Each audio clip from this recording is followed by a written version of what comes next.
Hey guys, Epsi here, and today I'm going to be doing something a bit different from my reviews and information pieces. It's going to be another opinion type piece, and it's going to be based on the exotic armor and how I think they should be changed. Now, I'm judging the armor based on if it is subclass specific or if it is subclass neutral, if it's situational or conditional, or both, or if it's useful at all times. And based on that criteria, I'm going to be judging if they are overpowered, balanced, or need some buffing, or the young Amkara spine. Now, I believe that all exotics, regardless of the criteria I'm setting for them, should be a viable option. That is, the player must make a conscious choice which will affect the way that they play the game. A simple buff to grenades or something like a duration buff to another one of their abilities may not be enough to tip it over the edge as a viable option. There are several exotics that go unused in place of a few other exotics that are just on the top tier of what should be used, and I believe we should be seeing a variety of loadouts with just as various playstyles. Alright, so today I'm going to be looking at the exotic armor available to the Warlock and see how it can be improved. Apotheosis Veil. It is neutral and conditional, seeing that you need to activate your super in order for the ability to proc. It regenerates health immediately after super activation, which is really cool and good for clutch situations and just for setting up lots of people, so wait until all the enemies are lined up and then blow your super. Now, I don't think it's as effective with the Sunsinger, though it kind of frees up the, the Phoenix buff or the Revival buff for another kind of buff like Diamond Skin, where you just become that much more durable, but it needs some kind of more utility other than this. Now, I've had some trouble figuring out what kind of buffs we can give. Apotheosis Veil just seems more like a Voidwalker piece of equipment to me, so I was thinking, oh, we could just give them another perk, like a utility buff like Lance, or even a melee buff. Like, wait, no, because it needs to be neutral still. So I've come to improve weapon and movement speed for a short time, similarly to how War Machine works on the Titan Defender, but it still seems not... It's utilitarian, sure, but doesn't really change up how you play the game, which is how exotics are supposed to affect the player and the game itself. So we need some kind of buff here, which will modify our playstyles or even build new ones.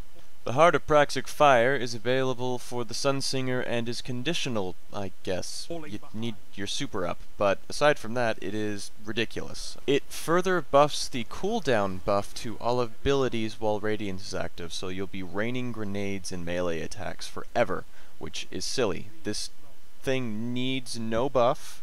It's perfectly balanced how it is. If you want to throw 6 grenades, that's cool. If anything, it's a bit too powerful. It's also one of those pieces of equipment like the Phage Symbiote that everyone wants and will use over all other exotics. So we need to really bring all the other Warlock exotics up to this level in order to make this one not outshine all the others. Light Beyond Nemesis is neutral and conditional, kind of. It's also situational. It's just the helmet version of the Crest of Alpha Lupe, which is weird because helmets are generally the more powerful of the exotics I've found. Apart from, the Heart of Praxic Fire. But it requires the same buffs I gave to the Hunter and the Titan to their Crests of Alpha Lupe, in that it will revive allies instantly, and upon ability kills provide allies with super energy. Now, this would bring it up to a really high level, but it also takes up your helmet slot, which again is the more powerful or useful of any equipment, even legendaries. So maybe a little bit more. Maybe ability kills provide allies with melee and grenade energy instead of super, so that it's just some kind of other support buff. Skull of Dire Ahamkara. I love this piece of equipment. I'm using it on my Voidwalker currently, and it's specifically for Voidwalker, and it's conditional and always useful.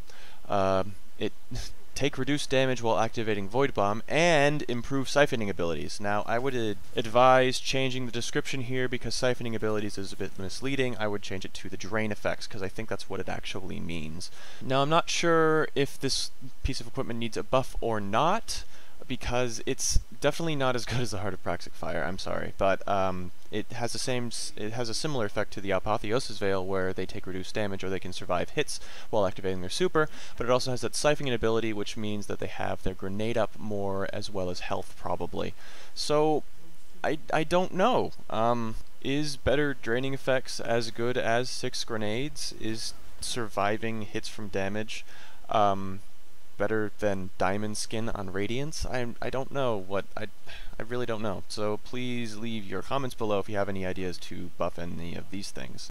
Sunbreakers! This is the piece of equipment that everyone wanted before they realized the Heart of Praxic Fire existed. It's obviously for the Sunsinger as well, and it is situational and conditional under the fact that it requires a solar grenade, and solar grenades are only area denial. At this point, I believe it only increases the duration of solar grenades, and that's just kind of weak in comparison to 6 solar grenades provided by the Heart of Praxic Fire. So we need to buff it somehow, and I would say keep the increased solar grenade duration, but also provide the Touch of Flame perk, so even if they aren't using their solar grenade, they can still have some kind of buff, and if they are using their solar grenade, they'd be even that much more effective.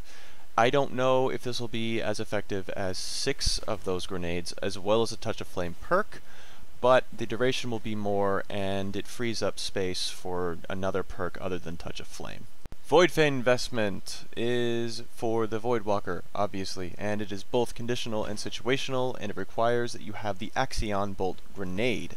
So it fires an additional Axion Bolt munition upon using an Axion Bolt. Normally it fires 2, which means it deals a shit ton of damage to 2 targets. Now it deals a shit ton of damage to 3, which is cool and all, but it also requires that the targets be weak enough. It's good for clearing out targets or just weakening targets, but if you're in PvP, you don't necessarily have 3 people there at once, even 2. As well, it isn't as useful as the Heart of Praxic Fire's increased ability cooldowns, which means you can throw 6 grenades, which is 6 Axion Bolts. So, I don't understand where the balancing factor came in when they decided to give Sunsingers this ridiculous ability and then give Voidwalkers, yeah, here's another Axion Bolt. So how do we buff it? I say we keep the additional Seeker for Axion Bolt grenades, because it's cool, but also provide the Soul Rip perk, which will, upon a kill, give them some super energy so they have their super up more often. With the right build, you could be sinking your grenade into your super into your grenade, so you're keeping them up at a lot, and it'd be similar to how the Heart of Praxic Fire works, where you have this giant amount of burst damage, whereas this is more sustainable. Alright, that's it for the exotics that are currently available for the Warlock specifically. When the DLC comes out, I'm going to be looking at the new Warlock equipment, as well as the Titan and Hunters, and then give my reviews on them and possible changes, because after looking over them in my last video, there's definitely going to need to be some buffs, unless I'm missing some kind of mechanic and they're more useful than I think they are. So if you like the video, please like and subscribe for more content, and go watch my other videos if you have not. I've been Epsi, and I will see you next time.